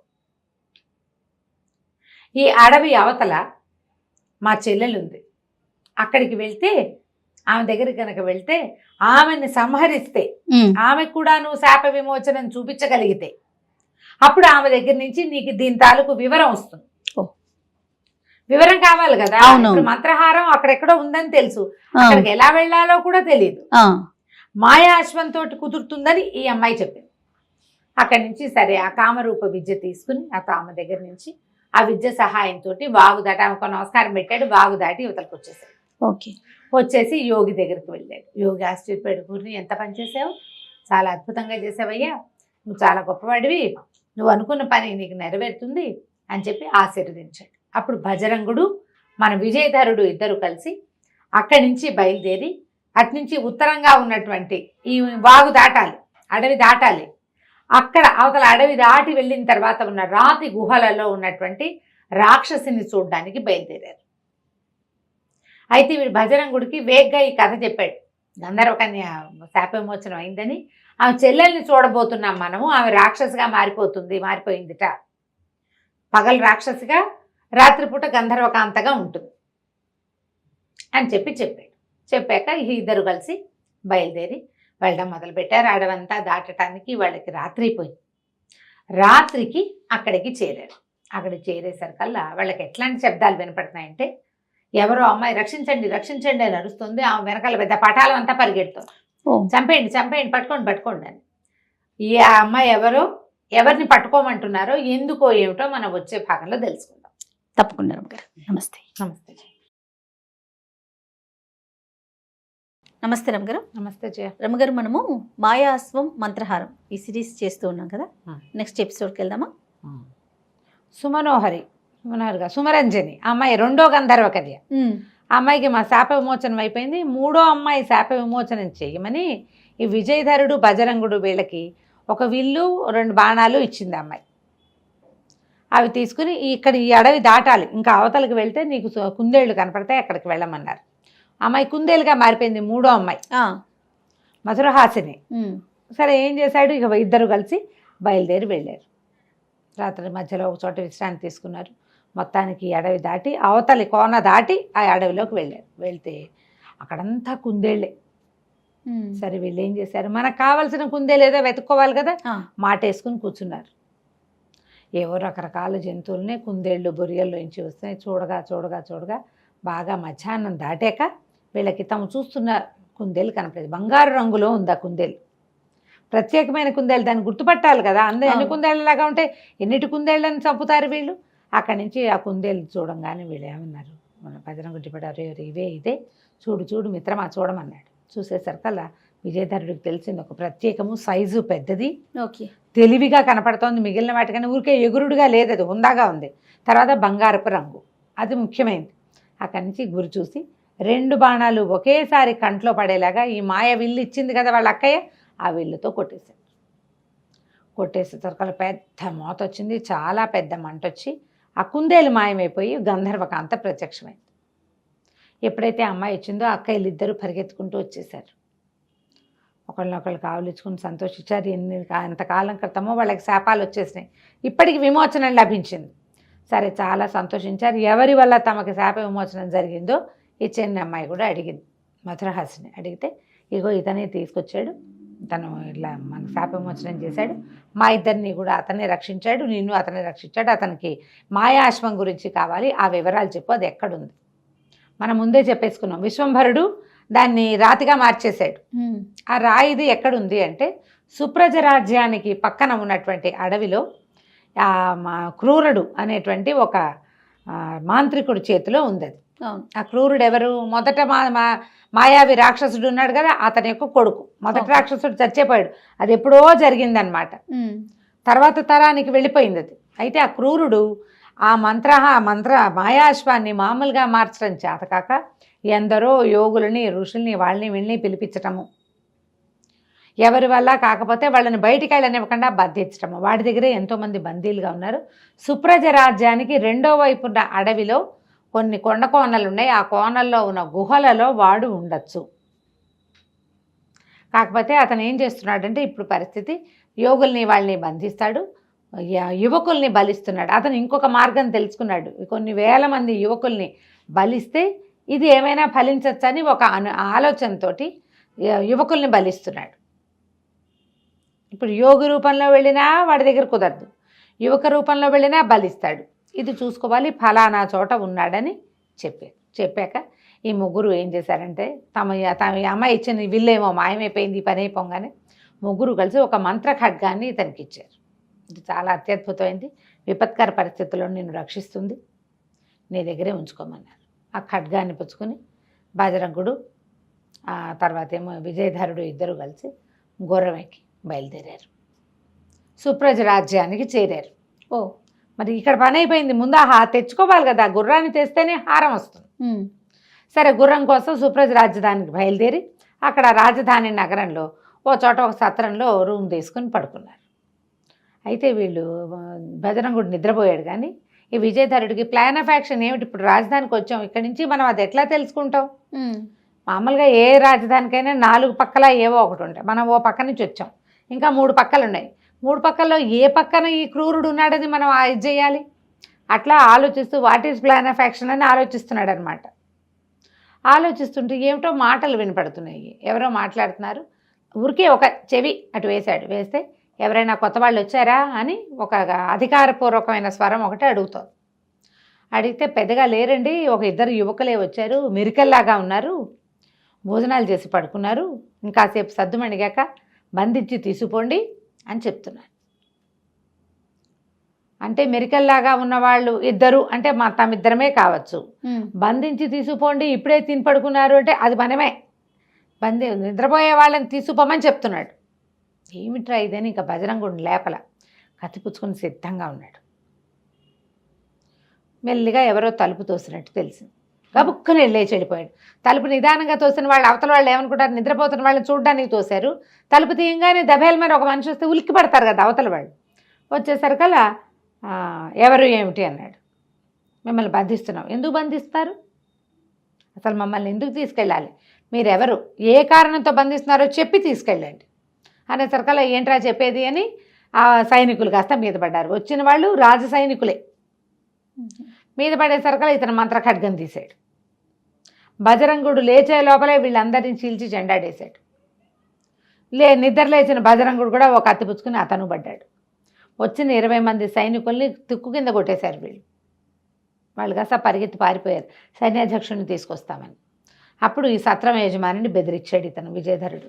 ఏమిటి, మేమేమి నీ దగ్గర ఉచితంగా లేవు, మమ్మల్ని పోషించట్లేదు నువ్వు, మేము డబ్బు ఇచ్చి ఉన్నాం, పైగా మేము వేరే దేశం నుంచి వచ్చేవాళ్ళం, మేము ఇక్కడ మాయమైపోతే మా వాళ్ళకి ఏం తెలుస్తుంది, అసలు ఎందుకు మమ్మల్ని పట్టించాలనుకున్నావు, మేమేం చేశాం నీకంటే, బాబు మాకు సరదా కాదు, మా రాజుకి సరదా కాదండి, మేమేం చేయాలి, మాకు పెద్ద సమస్య ఉంది, మా రాజ్యానికి ఉత్తర ద్వారం దగ్గర ఉన్నటువంటి కొండ గుహల్లో క్రూరుడనే ఒక మాంత్రికుడు ఉన్నాడు, ఆయన ఏదో పూజ చేస్తాడు, ప్రతి పౌర్ణమికి యువకుల్ని బలిస్తాడండి, ఊళ్ళో పిల్లలు అయిపోయారు, ఎంతసేపని మా పిల్లల్ని బలి పెట్టుకుంటాం, మాకు ఉండాలి కదా మరి సంతానం, అందుకని బయట ఊళ్ళ నుంచి వచ్చిన వాళ్ళలో నుంచి పౌర్ణమికి ఒకరిని పట్టిస్తాం, మరి మాకు ఇంకా వేరే దారి లేదు, చాలా సంవత్సరాలుగా జరుగుతోంది ఇది, ఏటా ఎవరు కుదిరితే వాళ్ళకు ఒక పిల్లల్ని ఇచ్చేస్తే అన్ని చోట్ల కనుక్కుంటారు, పౌర్ణమి ముందు రోజు అబ్బాయిని బంధించి పంపించేస్తాం. అప్పుడు ఇతను ఏమనుకున్నాడు, క్రూర రాక్షసుడు, క్రూరుడు, ఒక మాంత్రికుడు అనగానే మనకు కావాల్సిన వాడు వీడే. అక్కడి నుంచి ఏమన్నాడు, మీకు ఇది నిజంగా తెలుసా ఖచ్చితంగా అంటే, ఖచ్చితంగానండి సైన్యాధ్యక్షుడు వస్తాడు కనుక్కుందరు కానీ కావాలంటే. సైన్యాధిపతి రాకని ఇతను అంతా ఆను పాను కనుక్కున్నాడు. నేను వెళ్తాను, స్వచ్ఛందంగా నన్ను పంపించండి అన్నాడు. వాళ్ళు ఆశ్చర్యపోయారు, ఏమిటి చచ్చిపోవడానికి వెళ్ళిపోతావని, చచ్చిపోవటమో ఇంకో పోవటమో నా సంగతి నేను చూసుకుంటా కదా అంటే, సరే రమ్మన్నారు. బజరంగుడు ఇతను ఇద్దరు విజయధరుడు ఇద్దరు కలిసి రాజస్థానానికి వెళ్ళారు, ఆస్థానానికి వెళ్ళిపోయారు. రేపు పౌర్ణమి, ఈ సాయంకాలం ఆ బాక్స్ పంపించాలి, ఎవరో ఒకళ్ళని పడుకోబెట్టి పంపిస్తారు. అదేంటంటే పెద్ద చిల్లులుగా చేయబడిన ఒక పెద్ద చెక్కపెట్టె, ఆ చెక్కపెట్టెలో మనిషిని పంపించి మనిషిని పడుకోబెట్టి లోపలికి అక్కడ దాకా తీసుకెళ్తే దానంతట అదే బాక్స్ లోపలికి వెళ్ళిపోతుంది అక్కడ ఉన్న మాయమంత్రాల వల్ల. సరే ఏం చేశారు, కొంతమంది సైనికులు ఈ బజరంగుడు కూడా కలిసి ఈ అబ్బాయిని కత్తితో సహా ఆ పెట్టెలో పడుకోబెట్టారు. ఆ పెట్టెతో పాటు వెళ్ళారు. బజరంగుడు కూడా పోయాడు అక్కడికి, ఒక్కడిని వదిలిపెట్టి ఉండలేక వెళ్ళాడు వెనకాల. సరే అక్కడ దాకా వెళ్ళేసరికి అదొక పెద్ద కొండ గుహ, బయట ఒక పెద్ద బండరాయి అడ్డం ఉంది. వీళ్ళు ఆ పెట్టె తీసుకెళ్ళి అక్కడ పెట్టంగానే ఆ రాయి దానంతటా అదే ఇట్లా రెండుగా విచ్చిపోయింది. ఈ కింద పెట్టబడిన బాక్స్ అక్కడ ఒక గీతలు గీసున్నాయి, ఆ గీతల్లో పెట్టాలి, ముగ్గులో పెట్టాలి, ముగ్గులో పెట్టిన బాక్స్ దానంతటా అది లేచి తేలుకుంటూ లోపలికి వెళ్ళిపోయింది. ఎవరు పట్టుకెళ్ళాలా దానంతటా అదే వెళ్ళిపోయింది. అక్కడి నుంచి తెరుచుకుపోయిన రాతి బండలు రెండు యథాప్రకారం అతుక్కుపోయిన రాతి బండ అంతా మూసేసింది. కేకలు పెట్టాడు బజరంగుడు, అయ్యో అయ్యో వెళ్ళిపోతున్నాడని. ఇక వెళ్ళిపోతున్నాడే ఏం లేదు, మూసిపోయాక ఇంక చేయగలిగేది ఏం లేదు. ఆ సైనికులంతా మేము వెళ్ళిపోతాం, ఎప్పుడు ఇంతే చేస్తామంటే బజరంగుడు బతిలాడాడు, వెళ్ళిపోవద్దు, ఇదంతా కథ మామూలుగా అవుతుంది, మావాడు దీన్ని ఏర్పాటు చేస్తాడు అని చెప్తే ఒప్పుకోలేవాడు. సరే ఒకళ్ళు ఇద్దరు అన్నారు, పోన్లే పాపం అబ్బాయి సరదా పడుతున్నాడు, ఒక రోజు ఉందాం, ఈ రాత్రికి ఉండిపోదాము, తెల్లవారుజామున ఎప్పుడో పౌర్ణమి ఉంది, ఆయన ఏదో చేస్తాడు, ఏమైనా తేడా వస్తే అప్పుడు చూడొచ్చు, తెల్లారిదాకా ఉందా లేరా అని అక్కడే కూర్చున్నారు. ఈ లోపలికి వెళ్ళిన బాక్సు లోపలికి వెళ్ళంగానే ఒక పక్కన అట్లా పెట్టబడింది ఒక పెద్ద మందిరం. అది ఎంత పెద్ద మందిరమో, మందిరంలో ఒక పెద్ద అమ్మవారి విగ్రహం, చండిక విగ్రహం ఉంది. ఆ తర్వాత చండికా విగ్రహానికి ఒక పక్కగా ఇంతకుముందు మనం చెప్పుకున్న మాయా అశ్వపు శిల్పం నిలబెట్టబడింది. తెల్లటి శిల్పం, ప్రాణం ఉన్న గుర్రంలాగానే కనపడుతోంది ఆ శిల్పం, కానీ అది శిలని తెలుస్తుంది, తెల్లటి పాలరాయితో చెక్కింది. దాని జూలు, దాన్ని నిక్కబొడుచుకున్న చెవులు, కళ్ళు లైవ్లీగా ఉంది, కానీ కదలిక లేదు, శిల్పం కనపడుతుంది. సరే ఏమైంది, తెల్లవారుజామున ఇంకా కాసేపట్లో పౌర్ణమి వెళ్ళిపోతుంది అనగా బలి కార్యక్రమం మొదలైంది. ఈ పెట్టి తెరిచి చూశారు. పెట్టి తెరిచి చూస్తే వీళ్ళు ఏమనుకున్నారు, ఒక యువకుడు పడుకుంటాడు అనుకున్నారు అందులో, అదేగా పడుకోబెట్టారు. కానీ లోపల గడ్డాలు అవి నెరిసిపోయిన ఒక యోగి ముసలాయన పడుకుని ఉన్నాడు. మాంత్రికుడు ఆశ్చర్యపడి, ఎవడరా నువ్వు ఎలా వచ్చావు, నేను యువకుడిని పంపించమన్నాను, ఇలా ముసలివాడిని పంపించాడేమిటి రాజు, ఎప్పుడు ఇట్లాంటి పొరపాటు జరగలేదు అని మరి చర్చి కేకలు పెట్టాడు. ఎవరక్కడ వీడిని బలి సరిచేయండి, ఇది బలి ఇట్లా ఇవ్వడానికి పనికిరాదంటే ఆగు శాంతం శాంతం అని లేచి నుంచున్నాడు విజయధరుడు. నేను ఒక యోగిని, నువ్వు మాయాశ్వాన్ని సాధించడానికి ఎందరో యోగుల్ని బంధించావని, ఎందరో యువకుల్ని బలిస్తున్నావని తెలుసుకున్నాను. నీ దగ్గరికి వచ్చే మార్గం లేక ఇలా ఈ రాజుకు చెప్పి నేను ఈ బాక్స్లో పడుకొని వచ్చాను, ఈ డబ్బాలో నీకోసం వచ్చాను అని చెప్పాడు. విజయధరుడికి మొట్టమొదట ఆ రూపం మార్చుకునే అవకాశం ఇచ్చింది అమ్మాయి, మంత్రం ఇచ్చింది. ఆ మంత్రంతో ఇతను యువకుడు కాస్త ఇలా వృద్ధుడిగా మారిపోయాడు. మేకప్ కాదు, అది మారిపోయాడు అంతే. అనేసరికల్లా ఆ రాక్షసుడు ఆశ్చర్యపోయాడు. ఏమిటి నీకు తెలుసా ఈ అశ్వం సంగతి అన్నాడు. నాకు బాగా తెలుసు, దాన్ని ఎలా మామూలు అశ్వంగా మార్చాలో, మాయా అశ్వంగా ఎలా మార్చాలో నాకు స్పష్టంగా తెలుసు. నీకు ఆ క్రియ చేసి యోగులందరినీ విడిపిద్దాము, నీకు మేలు జరుపుదామని వచ్చానన్నాడు. అనేసరికల్లా బ్రహ్మానందపడిపోయాడు ఆ క్రూర మాంత్రికుడు, రాక్షసుడు మాంత్రికుడు. సంతోషం పట్టలేక ఆ బాక్స్లోంచి నిలబడిన వాడిని లేవదీసి కిందకి దింపుకున్నాడు. మీ మహానుభావ నువ్వు ఎక్కడో దొరికావు, నేను ఎన్ని సంవత్సరాల నుంచో ప్రయత్నిస్తాను, మా నాన్న ఎంతో ప్రయత్నం చేసి చచ్చిపోయాడు, ఒక ఇన్ని వందల సంవత్సరాల నుంచి నేను ప్రయత్నిస్తూనే ఉన్నా. అయితే ఈ గుర్రాన్ని ఏం చేయాలంటే ముందు నన్ను గుర్రం ఎక్కించు. అది ఎత్తైన పీఠం మీద నిలబెట్టబడింది. ఏం చేశాడు, బట్టల్లో దట్టిలో ఖడ్గంతో పాటుగా ఒక పేటేసి గుర్రం ఎక్కించారు. గుర్రం ఎక్కించి కూర్చోగానే ఇక సంతోషం పట్టలేకపోయాడు విజయధరుడు. ఆ గుర్రాన్ని కావలిచ్చుకున్నాడు. మెడ మొహము అన్నీ సవరించాడు. ఆ మొహం మీద పదే పదే అనేసరికల్ దాని మొహం మీద ఒక నుదుట్లో ఉంది కదా ఒక పాయింట్, అక్కడ ఎప్పుడైతే మానవ హస్తం తగిలిందో వెంటనే ఆ అశ్వం కాస్త నిజమైన అశ్వంగా మారిపోయింది. శిల్పం అశ్వంగా మారిపోయింది. శిల్పాశ్వం మాయాశ్వంగా మారిపోయింది. మారిపోయేసరికల్ ఇంకా ఆనందం పట్టలేకపోయాడు. వీడికి ఆనందంగానే ఉంది, రాక్షసుడికి ఆనందంగానే ఉంది, మాంత్రికుడికి కూడా. ఎగిరి గంతేసాడు ఆ మాంత్రికుడు. దీన్ని ఎట్లా వాడాలో చెప్పు, దిగు దిగు నాకివ్వు అన్నాడు. అనేసరికల్లా ఇంత కష్టపడి ఇంత దూరం వచ్చింది నీకు ఇవ్వడానికి కాదురా మూర్ఖుడా, నువ్వు ఎంతమందినో సంహరించావు దీనికోసం, నీకు ఇచ్చేందుకు రాలేదు అనగానే ఆ మాంత్రికుడికి పిచ్చి కోపం వచ్చేసింది. అదేమిటి నువ్వు నాకు మోసం చేస్తావా, నీ సంగతి చెప్తానని మంత్రదండాన్ని తీసాడు. కానీ ఈ మంత్రదండాలు నేల మీద ఉన్నప్పుడు పనిచేస్తాయి. ఇదేమో బ్రహ్మవాక్కుతోటి అశ్వం ఇలా మారింది, శిల్పం అశ్వంగా మారింది. దాని మీద ఏ మాయలు మంత్రాలు పనిచేయవు. ఓహో, దాని మీద ఉన్నవాడిని ఎవరూ ఏమీ చేయలేరు. అది అప్పుడు అదే కదా చెప్పాడు, అజేయమైన శక్తి వచ్చేలాగా బ్రహ్మ దగ్గర వరం పొంది ఉన్నాడు అతను విశ్వంభరుడు. దాంతో ఇతను ఏం చేశాడు, మొల్లోంచి ఖడ్గం తీసి ఒక్క ఉదుటున ఈ మాయావిరా ఇతని మీద క్రూరుడి మీదకి దూకి మెడ ఉత్తరిచ్చేశాడు. అతని మీద మంత్రదండపు శక్తులు పనిచేయలేదు, ఇతను చనిపోయాడు కూడా. ఎప్పుడైతే ఇట్లా ఇతని తల సీగ తరగబడిందో వెంటనే భైరవి విగ్రహం కాస్త పగిలిపోయింది డామని. పగిలిపోవటం ఏమిటి, అప్పటిదాకా ఒక చీకటిగా గాఢాంధకారంగా అక్కడక్కడ వెలిగించిన ఆవదపు దీపాలు తప్పిస్తే ఏమీ లేని ఆ దేవాలయంలో, ఆ మందిరంలో మొత్తం అంతా ప్రకాశవంతంగా అయిపోయింది. వెలుతురు వచ్చేసింది అనమాట. ఒక్కసారి చీకటి శక్తులన్నీ బయటికి వెళ్ళిపోయినాయి, వెలుగు వచ్చేసింది లోపలికి. అక్కడి నుంచి ఇతను ఏం చేశాడు, దిగి ఇప్పటి వరకు అక్కడక్కడ గదుల్లో బంధించబడి ఉన్నారు యోగులని వాళ్ళని అందరినీ రక్షించడానికి పూనుకున్నాడు. అక్కడి నుంచి తన దట్టిలో భస్మపు గుళికలు ఉన్నాయి కదా, ఆఖరి గుళిక ఒక్కటి ఉంది, ఆ గుళికని ఆ గుహాద్వారం మీదకి విసిరికొట్టాడు. విసిరేసరికి అది పగిలిపోయింది, ఓపెన్ అవగానే బజరంగుడు ఇంకొంతమంది సైనికులు సాయం ఉన్నారుగా, అందరూ పరిగెత్తుకొచ్చారు లోపలికి. వచ్చి లోపల గదుల్లో, చెరసాల్లో, కారాగారాల్లో, లోపల గుహల్లో, చిన్న చిన్న బిలాలలో దాచిపెట్టబడిన ఎందరో యోగుల్ని, ఋషుల్ని అందరినీ బయటికి తీసుకొచ్చారు. అందరూ జయ జయధ్వానాలు చేశారు. నువ్వు ఎంతో గొప్పవాడివి, రాజకుమారుడు క్షత్రియులకు ఉండవలసినటువంటి సాహసం ఉంది నాయన, ధైర్య సాహసే లక్ష్మి, నువ్వు చక్కగా జయిస్తావు, నువ్వేం చేయదలుచుకున్నావు అది చేస్తావని అందరూ ఆశీర్వదించారు.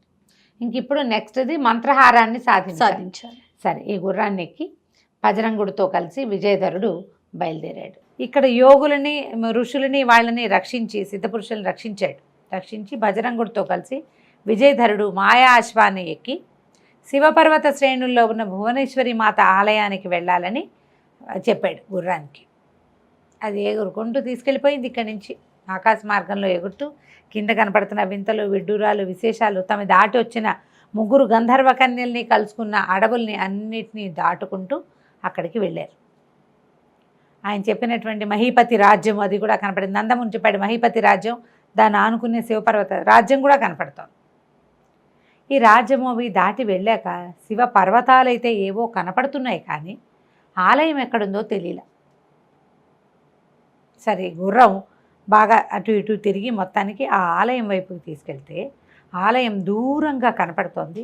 ఆలయానికి వెళ్ళే దారిలో అంత మామూలు దారి కనపడుతోంది. ఈ దేవగణాలు కొన్ని కాపలా ఉంటాయట అమ్మవారి ఆలయానికి, ఆ భువనేశ్వరి దేవి ఆలయానికి. మొత్తం జలమయం చేసేసారు వాళ్ళు. అంతా నీళ్ళే, మధ్యలో గుడి, చుట్టూతా నీళ్లు. ఆ నీళ్లు దాటుకుని ఎలా వెళ్తారు? సరే, నీళ్ళలోకి దిగుదామనుకున్నారు. నీళ్ళలోకి దిగితే ఎలా ఉంటుందో. అయితే ఏంటంటే ఈ గుర్రము నీటిలో కూడా ప్రయాణించగలిగే గుర్రం. ముందు భయపడ్డాడు విజయధరుడు, మర్చిపోయాడు. అది ఆకాశ గమనమే కాదు, ఆకాశంలో ఉన్నప్పుడు విమానంలాగా, నీళ్లలో ఉన్నప్పుడు జలాంతర్గామిలాగా ప్రయాణం చేయగలదు అది.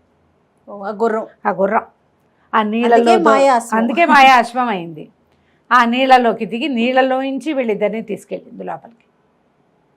భువనేశ్వరి ఆలయం లోపలికి వెళ్ళిపోయారు. కొన్ని దేవగణాలు అడ్డం పడ్డాయి. ఆ అడ్డం పడ్డ వాళ్ళందరితోటి ఈ మంత్రఖడ్గం ఉందిగా, ఇతని దగ్గర 3 గంధర్వ కాంతలు ఇచ్చింది, దాంతో యుద్ధం చేస్తారు. పైగా ఈ గుర్రం మీద ఉండి యుద్ధం చేసిన వాడికి ఎదురే లేదు. అతనికి ఒక్కొక్క శక్తి తెలుస్తుంది, దానికి ఏమేమి ఉన్నాయి అని. అది ఆకాశంలో పరిగెడుతుంది, ఆకాశంలో ఎగురుతుంది, నీళ్ళల్లోకి ఈత్తుంది. ఎవరైనా అడ్డొచ్చినా వాళ్ళని జయించే శక్తి ఇస్తుంది తనకి. ఆ గుర్రంతో పాటు లోపలికి వెళ్ళిపోయాడు. చాలా పెద్ద విశాలమైన దేవాలయం, బంగారు కాంతులు ఇంటూ లోపలికి వెళ్తే అమ్మవారి విగ్రహం ఎంత పెద్ద విగ్రహమో, అసలు ఇట్లా ప్రతిమా స్వరూపం, అత్యద్భుతంగా ఎవరినో కూర్చోబెట్టి వాళ్ళని చేసినట్టుగా ఉంది. శిల్పంలాగా అనిపించట్లా, ఒరిజినల్గా ఉంది. కానీ అవి వస్తువులన్నీ కూడా ఆమె ఒంటి మీద చెక్కడంగా ఉన్నాయి, కానీ ఆ మంత్రహారం ఏదైతే ఉందో అది కనిపించాల. మంత్రమణిహారం అన్నిటితో పాటే అది ఉంది. అక్కడ ఎలా తీసుకోవాలి? అది ఊడి రావాలి. శిలలో ఇంచి ఉన్న, శిల మీద ఉన్న వస్తువులు ఎలా ఊడొస్తాయి? ఇక పరిపరి విధాల నమస్కారం చేసుకున్నారు. ఏం చేసినా తెలియలే. అక్కడి నుంచి ఏం చేశాడు ఈయన, బాగా ప్రార్థించాడు ఇతను విజయధరుడు. అమ్మ అమ్మలుగానే ఏమన్నాడు, బోళ్ళని పద్యాలు పాడాడు, పాటలు పాడాడు, శ్లోకాలు చదివాడు, తనకు వచ్చినవన్నీ వల్లించాడు.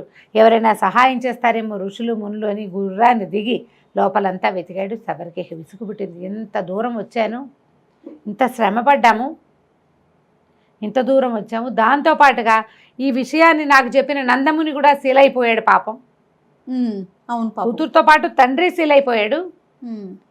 వాళ్ళకు కూడా నిష్కృతి లేకుండా పోతుందని భువనేశ్వరి మాతని పదే పదే ప్రార్థించి, అమ్మ కేవలం నేను ప్రేమించిన ప్రేయసిని, ఒట్టిగా ఒక చిన్న ఫోటో చూసి ప్రేమించాను, చిత్రం చూసి ప్రేమించాను, ఆమె యొక్క దుస్థితిని తప్పించాలనుకున్నా, ఆ తండ్రి దుస్థితి కూడా తప్పిస్తానని మాట ఇచ్చి వచ్చాను. క్షత్రియుడిని నా మాట దక్కేలాగా లేదు. ఒట్టి చేతులతో ఇంటికి ఏమని పోను? సరే, నా శిరస్సు నువ్వు తీసుకోమని చేతిలో ఉన్న మంత్రఖడ్గంతో మెడ నరికేసుకున్నాడు. ఎప్పుడైతే ఇతను మెడ నరుకుని నెత్తురు జిమ్మిందో ఆ బజరంగుడు కేవమని మిత్రమాని కేకలు పెడుతూ స్పృహ తప్పి పడిపోయాడు. శిరస్సు పోయి దొర్లుకుంటూ, మొండెం పడిపోయింది, శిరస్సు దొర్లుకుంటూ భువనేశ్వరి అమ్మవారి పాదాల దగ్గరికి వెళ్ళి పడింది. ఇలా కోసాడు, అది ముందుకెళ్ళి పడేసరికల్లా మొత్తం దేవాలయం అంతా గంటలు మోగిపోయినాయి. ఎన్ని గంటలో ఉన్నాయి, ఎన్ని దీపాలో వెలిగినాయి. అమ్మవారి ప్రత్యక్షమైంది. బజరంగుడికి కనపడలే. అప్పుడు ఆమె శిల్పంలో ప్రత్యక్షం అంటే స్వరూపంతో రాల. ఏ శిల్ప స్వరూపంలో అమ్మవారు దేవతా విగ్రహ స్వరూపంలో ఉందా అంతా ఏమో విగ్రహంలో కలిసినట్టే ఉంది. ఈ ఒక్క మణిహారం మాత్రం విడిగా కనపడడం మొదలుపెట్టింది. తీసుకోవడానికి వీలుగా మిగిలినవన్నీ చెక్కారు. అన్నీ ఆ విశ్వకర్మ ఎవరో చెక్కాడు కదా, చెక్కాడు. కానీ ఈ పైనున్న హారం మాత్రం ఆమె వేసింది, అది కలిసిపోయి ఉంటుంది అందులో. ఆ హారం మాత్రం దగదగలాడుతూ కనపడడం మొదలుపెట్టింది. అక్కడి నుంచి ఆవిడ చాలా మెచ్చుకుంటున్నాను నిన్ను, క్షత్రియుడు అన్నవాడు ఇచ్చిన మాట నిలబెట్టుకోవాలి, చెప్పిన పని చేయగలగాలి, దానికి సరిపడా సాహసం ఎవరికైతే ఉందో వాడు ఎప్పుడూ జయిస్తాడు. సాహసి అయినటువంటి క్షత్రియుడు ఎప్పుడూ జయిస్తాడని అమ్మవారి ఆశీర్వాదంతో ఇస్తాను. శిరస్సు మళ్ళీ బంతిలాగా వెనక్కి దొర్లుకుంటూ వెళ్ళి అతని శిరస్సు కతుక్కు దాలో అదికేసుకుంది మెడకి. లేచి నిలబడ్డాడు, చూస్తున్నాడు. విగ్రహంలో ఆ నగ కనపడుతోంది. ఆకాశవాణి వినపడింది, అశరీరవాణి. రాకుమార, నీ ధైర్యం సాహసానికి మెచ్చుకుంటున్నాను. మంత్రహారాన్ని తీసుకెళ్ళు. నీ పని అయిపోయాక హారం దానంతట అది వెనక్కి వచ్చేస్తుంది అని చెప్పింది. చెప్పగానే ఇతను అమ్మవారికి నమస్కారం చేసుకుని విగ్రహం దగ్గరికి వెళ్ళి ఆ విగ్రహ పాదాలు నమస్కారం చేసి, అపరాధాన్ని సహస్రాన్ని చేస్తూ ఉంటాం మేము, మా తప్పులు క్షమించమని పదే పదే ప్రార్థించి ఆ మెడలో నుంచి ఆ హారాన్ని తీసుకుని దట్టిలో భద్రపరుచుకున్నాడు. అక్కడ బోల్డ్ అనే పూజా సామాగ్రి అవి ఇవి చాలా ఉన్నాయి, ప్రసాదాలు చాలా ఉన్నాయి. అంటే పళ్ళు గిళ్ళు ఉన్నాయన్నమాట, పళ్ళు పువ్వులు నీరు ఉంటే ఆ మంత్రజలాన్ని అది మనం అమ్మవారికి పెడతారు కదా చెంబులు, కలశోదకం, ఆ కలశోదకాన్ని చల్లాడు భద్రంగుడి మీద. భద్రంగుడు మిత్రమా అని ఏడుస్తూ లేచి కూర్చున్నాడు. చచ్చిపోయావా అని. చచ్చిపోలేదురా నాయన, బతికే ఉన్నాను, పద వెళ్ళిపోదామన్నాడు. సరే లేచి వీళ్ళు గుర్రం దగ్గరికి వచ్చేసరికల్ గుర్రం చక్కగా స్థిమితంగా నుంచునుంది అక్కడ. ఇద్దరు కలిసి ఆ గుర్రం ఎక్కారు. గుర్రం ఎక్కేసరికల్లా బయట అంతకుముందు వాళ్ళు ఎన్ని నీళ్లు చూశారు, ఒక చుక్క నీరు లేదు. పర్వత శ్రేణిలో ఇట్లా కొండ మీద నిలబెట్టినట్టుగా ఉంది అమ్మవారి దేవాలయం. ఆ దేవాలయంలో నుంచి దిగి ముందు నందముని ఆశ్రమానికి వెళ్ళారు. వెళ్ళి ఏం చేశాడు, ఆ లోపల చూస్తే నందముని భార్య మాత్రం దిగులుగా అక్కడే తిరుగుతూ ఆవిడ పని చేసుకుంటుంది. మరి ఏం చేస్తుంది, ఆ ఇంట్లో వాళ్ళు చేయవలసిన నిత్యాగ్నిహోత్రం చేసుకుంటూ ఆ శిలగా మారిపోయిన భర్తని కూతుర్ని చూస్తూ కన్నూరి మున్నీరవుతూ పాపం అలాగే ఉంది. ఇతను లోపలికి వెళ్ళి ఏం చేశాడు, కాళ్ళు చేతులు కడుక్కుని నమస్కారం చేసి అగ్నిహోత్రానికి తన దట్టిలో ఉన్న ఆ మంత్రహారాన్ని ఎత్తి ఆ అమ్మాయి విగ్రహం మెడలో వేసేసాడు. శిల్లలాగా మారిపోయింది, శిల్పంలాగా శిల్పం మెడలో వేసేసాడు. అమ్మవారిని విగ్రహం అనాలి, అమ్మాయిని శిల్పం అనాలి, తేడా ఉంది కదా. సరే, ఈ శిల్పం మెడలో వేసేసరికి వెంటనే అమ్మాయికి వచ్చేసింది, నార్మల్ రూపానికి వచ్చేసింది. అయితే ఈ శిల్పం నుంచి మనిషిగా మారిపోయిన ఈ అమ్మాయి తండ్రి పక్కనే నుంచున్నాడు కదా, ఏం చెయ్యి ఆయనకి తగిలేసరికల్లా ఆయన కూడా మామూలుగా అయిపోయాడు. అమ్మ మామూలుగా అయిపోయింది, చూసుకుంటే కూతురు నార్మల్గా. ఆయన పరమంగా విపరీతంగా సంతోషించాడు. నాయన, నీ వల్ల కదా నా కూతురు ఇప్పుడు మొత్తానికి జీవితం వచ్చింది అని కూతురికి జరిగిందంతా చెప్పాడు. ఎప్పుడైతే ఈ అమ్మాయికి నార్మల్సీ రూపం వచ్చి మనుషుల్ని మామూలుగా చూడటం మొదలుపెట్టిందో ఆమె మెడలో నుంచి మంత్రహారం వీళ్ళు చూస్తుండగానే మాయమైపోయిన మంత్రహారం భువనేశ్వరి దేవి మెడలోకి వెళ్ళిపోయింది. దానంతటా అదే. ఈ నందమహామని కూతురు మానసప్రియ ఆ అమ్మాయిని ఇచ్చి పెళ్లి చేశాడు. కన్యాదానం చేశాక అప్పుడు మానసప్రియ మన విజయధరుడు బజరంగుడు మానసప్రియని ముందు మధ్యలో ఈయన కూర్చుని తన వెనకాల బజరంగుని కూర్చోబెట్టుకుని మాయాశ్వాన్ని అధిరోహించి తన ఊరు వెళ్ళిపోయాడు. తండ్రి దగ్గరికి, వాళ్ళ రాజ్యానికి వెళ్ళాడు. ఈ ఆకాశంలో నుంచి వస్తున్న అశ్వాన్ని చూసి కేరింతలు కొట్టారు జనమంతా. ఏమిటో జరుగుతోంది, ఎవరో వస్తున్నారని. దగ్గరకు వచ్చేసరికి రాకుమారుడిని గుర్తుపట్టారు. తండ్రి ఎంతో సంతోషంగా ఇట్లా తను అనుకున్న పనిని సాధించాడు కొడుకని అప్పటిదాకా యువరాజుగా ఉన్న విజయధరుడికి పట్టాభిషేకం చేశాడు. మళ్ళీ ఊరెళ్ళాక మళ్ళీ విశేషంగా వివాహం చేసి రాజ్యంలో ఉన్న వాళ్ళందరికీ కన్నుల పండుగ ఎంతో సంతోషంగా రాజ్యాన్ని చేసుకున్నారు. ఆ మాయా అశ్వం వీళ్ళ దగ్గరే ఉండిపోయింది. అది అతను ఎప్పుడూ వాడేవాడు కాదు. ఏదైనా విపత్కర పరిస్థితి వచ్చినప్పుడే దాన్ని వాడుకోవాలని దాన్ని శిల్పంగా మార్చి తమ పూజా మందిరం పక్కనే ఆ శిల్పాన్ని ఉంచుకునేవాడు అన్నమాట. ఆ శిల్పం వీళ్ళ దగ్గరే ఉండిపోయింది. ఎప్పుడైనా ఎవరికైనా అవసరం వచ్చినప్పుడు చూడొచ్చు అనుకున్నారు. దాన్ని నిత్యం తుడుస్తూ చక్కగా శ్రద్ధగా జాగ్రత్తగా అట్టు పెట్టుకునేవారు. ఎప్పుడైనా యుద్ధాలప్పుడు మాత్రమే ఆ అశ్వాన్ని వాడేవాళ్ళు, మాత్రమే వాడారు, అవసరమైనప్పుడు వాడుకున్నారు. దీంతో మాయా అశ్వం మంత్రహారం కథ సమాప్తం అయిపోయింది. చాలా బాగుంది రమ్మగారు, కానీ ప్రతి ఎపిసోడు భలే ఇంట్రెస్టింగ్గా ఉంది. చాలా చాలా బాగుంది. నమస్తే రమ్మగారు. నమస్తే.